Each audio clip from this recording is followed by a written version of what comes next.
मुद्रा का इस एक्सरसाइज का पूरा लाभ मिल पाएगा। लास्ट करेंगे, नाक से गहरी साँस।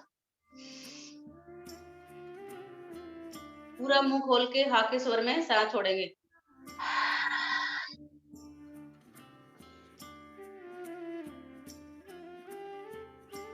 मुद्रा को छोड़ देंगे, हाथ को खोल के अपने थाइस पे रखेंगे। 2 सेकंड रिलैक्स होंगे, फील करेंगे।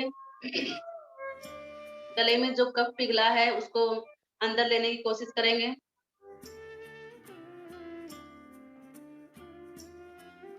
अपने आप को रिलैक्स करें एक बार। हो सके तो आप गर्म पानी या फ्रेश की एक सिप भी ले सकते हैं, जिससे कि आपका जो कफ मेल्ट हुआ था वो अंदर चला जाएगा। इसको आँखें खोल लें। थैंक यू सो मच मेरे साथ प्राणायाम करने के लिए।